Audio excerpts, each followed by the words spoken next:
your birthright to be great. At the heart of the lecture is a choice that people have to make. One choice is whether they want to live their life according to people-centric approach, whereby they think that what people think of them is most important, and then after that is what they think of themselves. They never think about what God thinks of them. I believe sincerely that millions of people in this world had underlived their lives and have since died. And millions who are living now are also underliving their lives. To me, this is a big tragedy because human resource capital is the most important capital. Everybody has only one chance to live in this world, and everybody feels that his life is most important and most valuable, whether he's a prince or a pauper. So I think it will be a good idea if we could reach out to the hearts and minds of millions of people in this world with a view to igniting their passion and convincing them that they have got so much more potentialities as given by God, their Creator. Let me give some illustrations. The first one is people-centric approach. Let's say there's a family in one country called Anyland. It's a couple, Mr. and Mrs. Alpha, and they have got a son by the name of Beta. And when he sat for his 9th grade examination, he did quite well. But when he went to the 10th grade and 11th grade, his sports master encouraged him to play games like soccer or hockey and rugby, and also in athletics. So Beta found that he was quite good at these games, and he enjoyed the cheering from the girls at the sidelines because it was a co-ed school. Now, because he was concentrated so much on his games and his athletics, he didn't have the time and the energy to study for his exam. And as a result, when the results of the 11th grade examination came out, he did very badly. This was the truth, the whole truth, but nothing but the truth. His whole confidence was destroyed, just like this.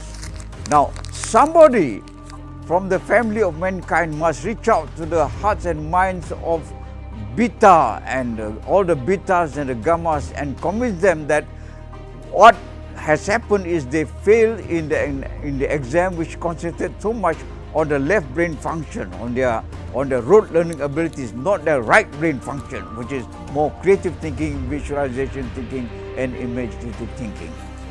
Now, next one is the God-centric approach. Let's say in any land there is a organization called Human Resource Development Foundation. And true enough, the next day, a car came with a wording Human Resource Development Foundation, and an old man, 80 years old, carrying a briefcase and a bag, a black bag, come to the house. Now, I've come to deliver a gift from God to your son, which you must hold in trust. Now, you must understand that your son is a miracle. From the time of conception until delivery, millions of things could have gone wrong but did not go wrong. So he is a miracle. And number two, God has given him a gift from day one. 500 pieces. 500 pieces times 100, so 50,000. There are 10 bundles, and therefore $500,000 US is given by God to him, which you must hold in trust. Your son, every one of us has been given a fantastic brain by the Creator. It's 3 pounds in weight or 1.4 kilos, and it is the 100 billion cells, and each cell can connect with other cells. And the right brain is more for creative thinking, imaginative thinking, and visualization. Left brain is more for logical thinking, systematic thinking, sequential thinking. Now, ladies and gentlemen, if the brain is so fantastic, why are we not fantastic? All of us, many of us are not fantastic. And the explanation is according to my balloons here, the 3 balloons. All of us could be any one of the 3, red balloon, yellow balloon or green balloon. There's nothing wrong with the red and yellow balloon, but it have not been blown up the right size, the proper size. Now, let's say we are the yellow balloon, average self and our mediocre self. We could have been like the red balloon or the green balloon. Red balloon is where, because of the death of your mother or the death of your father, given out for adoption with families which treat you very badly, call you stupid, beat you up, and did not help you in any way, shape or form for your studies. And today you may be just a very mediocre person, maybe an inmate of the prison or a drug rehabilitation center. Now, yellow one is what you are today, and green is where, because your father helped somebody, a professor with his wife, to save their lives from certain death because of accident, and they were very obliged to your father and your mother, and they adopted you, and they built a house for you, and very close to their house, and you were brought up by them because like their own son. So you are going to be given so much of exposure, so much of encouragement, so much of intellectual help, emotional help. Definitely you'll be a much greater. The formula that I have is on my right side here, which is you have to either choose the pathway of pain or pay first and then pleasure later. Now, this formula has worked very well in my case.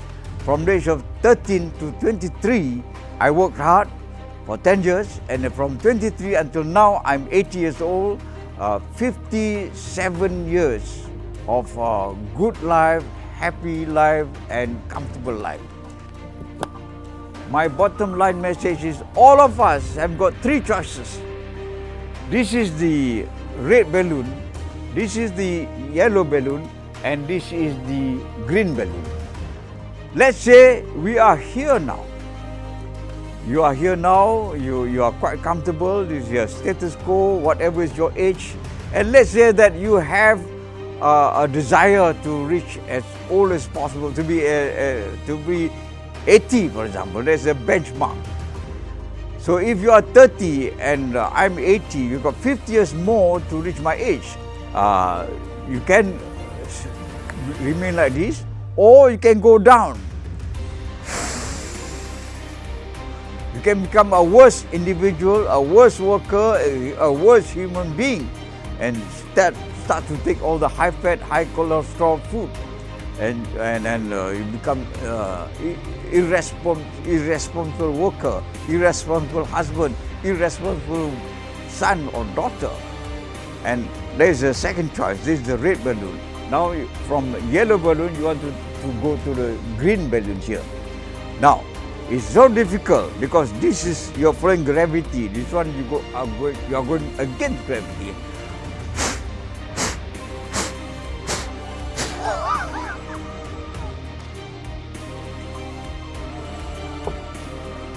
Yes.